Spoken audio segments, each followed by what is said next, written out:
Good morning, dear students. Today we have to start class 10th of history in first chapter, the revolt of 1857, the first war of Indian independence. इसका जो first video था वो मैंने आपको causes बताए थे, political causes, किस तरह से जो कॉसेस थे किस कारण से जो अंग्रेज़ों के ख़िलाफ़ हुई, जो इंडियन पब्लिक है वो किस तरह से अंग्रेज़ों के खिलाफ़ हुई, वो कौन कौन से कारण रहे जिससे कि वो रिवॉल्ट को जन्म दिया। इसी सीरीज़ में मैंने आपको कल डॉक्ट्राइन ऑफ लैब्स बताया था। डॉक्ट्राइन ऑफ लैब्स में जो एनेक्जेक्शन स्टेट्स आए थे वो थे झांसी, नागपुर, सतारा, संबलपुर और भी छोटे छोटे माइनर स्टेट्स थे जिनको वो कैप्चर किया था। इस तरह से नेक्स्ट एनेक्जेशन ऑफ अवध को भी उन्होंने छीन लिया था। ये आप देख सकते हैं इसमें 56 में British government deposit the Nawab of Awadh Wajid Ali Shah on the grounds of Mala administration. The Nawab of Awadh has signed numerous treaties of British and was loyal to British government. कई ट्रीटी उन्होंने करवा ली थी और ये भी वादा किया था कि आप ब्रिटिश गवर्नमेंट के लॉयल रहेंगे। उस तरह से अवध को भी उन्होंने कैप्चर कर लिया, नाना साहब को भी। इसी तरह से जो कि ढोंडू पंथ के लड़के थे और अडॉप्टेड किया था पेशवा बाजीराव सेकंड ने इनको अडॉप्ट किया था। पेशवा बाजीराव ने इनको अडॉप्ट किया था 1851 में। पेशवा बाजीराव कौन थे? ये शिवाजी के पोते थे और इनको फिर बाद में मान्यता नहीं दी गवर्नमेंट ने कि आप कोई सगे लड़के थोड़ी हैं, आपको तो अडॉप्ट किया था, ये वो सब कह के बहाने करके इनको पेंशन पर रखा गया। बाद में फिर पेंशन ही बंद कर दी। इस तरह से उन्होंने रिवॉल्ट में पार्टिसिपेट किया। ठीक है। फिर आपका बहादुर शाह जफ़र, ये आप पिक्चर देख रहे हैं, ये लास्ट मुग़ल एम्परर है, यानी अकबर का जो ख़ानदान है वो इन पे ख़त्म हो गया आगे। अकबर की ये लास्ट जो अकबर का चला मुग़ल एम्परर, वो सब लास्ट थे। ये इनके दो लड़के थे, उनको भी अंग्रेज़ों ने रिवॉल्ट के कारण डेथ मरवा दिया और इनको रंगून काला पानी की सज़ा देती थी, जिसमें ये लास्ट में 2-3 महीने में इनकी डेथ हो गई। ठीक है ना। तो इन्होंने 20 ईयर्स तक इंडिया पर राज किया, 1837 टू 1857। लोग बाग इन्हें अपना राजा मानते थे, अपना बादशाह मानते थे, भले ही इनके पास कुछ भी पावर नहीं था, नाम के राजा थे, बादशाह थे। ये पूरा कैप्चर अंग्रेज़ों ने कर लिया था, लेकिन लोग कहते थे कि नहीं, वही हमारे बादशाह हैं। तो इसीलिए उनको इस रिवॉल्ट में हेड बनाया गया, क्योंकि वो उन लोगों का ये मानना था कि वो कैसे भी हों लेकिन सभी लोग उन्हीं की बात मानेंगे। अगर वो खड़े हो जाएं तो रिवॉल्ट में सभी पब्लिक आ जाएगी उनकी एक आवाज़ पे, क्योंकि सभी लोग अभी भी उनका रिस्पेक्ट करते हैं, उन्हें अपना किंग मानते हैं। इस तरह से उन्हें आगे किया गया। ठीक है ना। फिर है नेक्स्ट आपका रिलीजियस कॉज। रिलीजियस कॉज में सबसे पहले आपको मैं बताऊँ क्या कारण रहे वो जिस कारण से रिवॉल्ट हुई।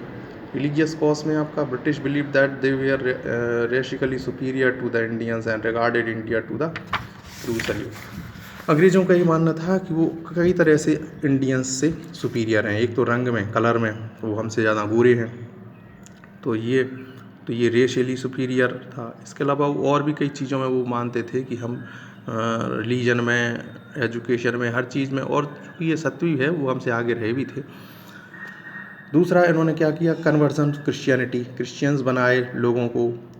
ठीक है ना, ज़बरदस्ती क्रिश्चियंस बनाए हिंदू धर्म से हटाकर, मुस्लिम से हटाकर। तो ये भी कहीं ना कहीं व्यक्तियों में रोष था, एक गुस्सा था, एक आक्रोश था, एंगर था कि भाई आप कुछ भी कर लें हर चीज़, लेकिन कम से कम रिलीजन को तो आप बख्श दें। तो ये भी कहीं ना कहीं एंगर था openly. Laws related to women in British India, the British formed policies for their selfish benefits, वो हमेशा अपनी सेल्फिश के लिए ही पॉलिसी लाते थे। They also passed many acts the elevated the condition of women, उन्होंने वुमेन्स कंडीशन को सुधारने के लिए हालांकि कई अच्छे काम भी किए। The British government abolished the inhuman practice of burning of widow, sati होती थी, सती प्रथा को बंद किया 1829 में। ये बहुत अच्छी बात है। द विडो रीमैरिज एक्ट लाए वो, जो कि 1856 में पास किया और 1850 में पास किया। ये बहुत अच्छी चीज़ें उन्होंने की थी। हिंदू लॉ ऑफ प्रॉपर्टी भी लाए, जिसमें हिंदू महिलाओं को उसमें अधिकार दिया गया। ये बहुत अच्छी बातें थीं। और अपने फादर की प्रॉपर्टी में भी अधिकार मिलता था वुमेंस को। तो ये बहुत सी अच्छी चीज़ें लाए, ऐसा नहीं है। तो वुमेंस के इम्प्रूवमेंट के लिए इन्होंने काम किया, लेकिन कहीं ना कहीं लोगों को ये लगा कि ये वुमेंस को हमारे खिलाफ भड़का रहे हैं, तो वो भी एक तरह से रोष था, क्योंकि अभी तक वो वुमेंस को अपने पैर की जूती समझते आए। तीसरा है, नेक्स्ट है सोशल कॉज। समाज में क्या कारण रहे? सोशल कॉज ये रहे, introduction of railway and telegraph. Railway और टेलीग्राफ उन्होंने डाले, उन्होंने अपनी मकसद के लिए डाले, अपनी प्रॉफिट के लिए, लेकिन लोगों को ये लगने लगा कि धीरे धीरे ये इससे हमारे हितों को प्रभावित कर रहे हैं और हमें इससे खतरा है। ठीक है, वेस्टर्न एजुकेशन लाए वो इंग्लिश और कई लैंग्वेजेस का, जिससे कि उन्हें लगा कि ये हमारी जो हिंदू कल्चर है, हमारी संस्कृति है, जो हमारा संस्कृत लैंग्वेज है, हिंदी लैंग्वेज है, इसको ख़त्म कर देंगे। तो ये भी कुछ सोशल कारण रहे हैं। इकोनॉमिक कॉस्ट, इकोनॉमिक्स में सारी की सारी प्रॉपर्टी जो एग्रीकल्चर बेस्ड थी वो उन्होंने कैप्चर कर ही ली थी अपनी ज़मीन पर। वो स्वयं सेल्फ बंधुआ मजदूर होकर काम करते थे। इंडिगो, इंडिगो मतलब होता है नील, जो आप कपड़े धोते हैं ना नील में डाल के, तो वो नील बहुत अच्छी क्वालिटी का जो नील है वो बंगाल में होता है, बिहार में होता है और इंडिया में होता है। तो वो मार मार के उनको ज़बरदस्ती नील की खेती कराते थे।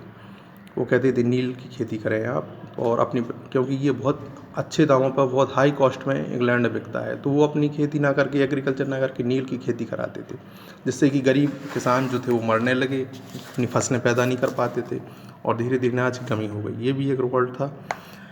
Destruction of Indian industries handicraft, उन्होंने मशीनें डेवलप की बहुत अच्छी अच्छी, जिससे कि उनका जो बना हुआ माल था वो चीप था, सस्ता था और बेस्ट क्वालिटी था, कई चीज़ें। इससे क्या हुआ कि जो इंडियंस हैंडीक्राफ्ट्स थे, इंडियन इंडस्ट्रीज थी, वो उनका कौन माल ले, तो धीरे धीरे वो बंद होने लगी। लोग बाहर की सिटियों में मजदूरी करने जाने लगे। इन पावरसमेंट ऑफ पीजेंट्स, जो किसान थे उनकी ज़मीनें छीन ली गई, समझ रहे, परमानेंट सेटलमेंट के तहत। और confection of rent free lands of states, कई कारण थे। इंडिया, मैं आपको शॉर्टली बता रहा हूँ, आप पढ़ेंगे तो समझ आ जाएगा। India turn into the agriculture colony. Famines यानी महामारी 1837 to 1838, आज जैसी ये महामारी उस समय फैली थी, प्लेग, जिसमें कि हज़ारों लाखों लोग मारे गए, समझ रहे हो। उस समय तो ये वैक्सीन वगैरह भी नहीं थी, ठीक। तो ये इसमें, और अंग्रेज़ों ने इसमें कुछ नहीं किया, उन्होंने कोई भी हेल्प नहीं की इंडियंस की, तो ये भी कहीं ना कहीं एंगर था। नेक्स्ट वीडियो के थ्रू मैं आपको मिलिट्री कॉज और आगे का चैप्टर क्लियर करूँगा।